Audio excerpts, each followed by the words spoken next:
ci aéroport bu Ezeiza di aéroport bi gën a mag ci réew bu Argentine 21h05 moo fa jot di 9h ci guddi.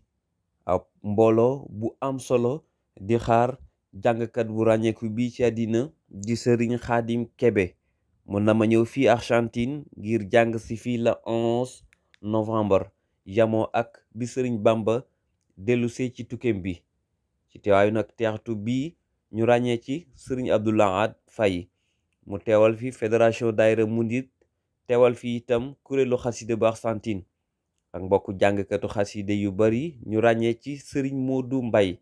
ci teewaay itam sëriñ Mamadou Njaay bi nga xam ni moom moo fi teewal daahira waa kër maam alxaaji Malick Sy ak équipe bu Big Deal in House ak équipe bu Touba Argentine TV ci ay minutes yu néew ci lañ ko seen moom sëñ Xaadim mu génn dal di ñëw nuyoo ak mbooloo mi waaye itam saafonte ak ñoom ràññi nañ ci itam ay mbokku soxna yu argentin yoo xam ni itam ñëwoon nañu am cofeel ànd itam ak ñi nga xam ni ñoom ñoo doon teeru Serigne Khadim Kébé Serigne Khadim agsi na fii ci réew bu Argentine dal di nag ànd ak mbooloo mi dal ci hôtel bu mag ndeysaan fii sëñ Ibrahima Khalil Mbacke daan dal sëñ Abo mu Serigne Fàllu itam mas fi dal muy hôtel Uno fii ci Rivadavia bi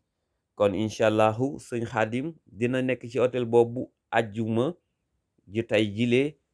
yamo ak le 10 novembre suba ci samedi bi di jàng yi incha allahu le 12 ci la daal di dem nag réew bu Brésil la 15 dafay dellusiwaat fii ci Buenos Aires mi ngi dal hôtel Uno le 17 la dama dem fële ca Mar del Plata kon Argentine seen gan agsi na Serigne Khadim Kébé fii ci réewu Argentine édition 2023 tey ji ci ajuma ji na mën a amal émission bu am solo en direct ci Big Deal en direct ci Touba Argentine TV ak présentateur yu Big Deal ak présentateur yu Touba Argentine TV téléphone bi daañu ko ubbi ku ci amab laaj wala ku bëgg a participer ci boobile émission incha allah 19h heure Argentine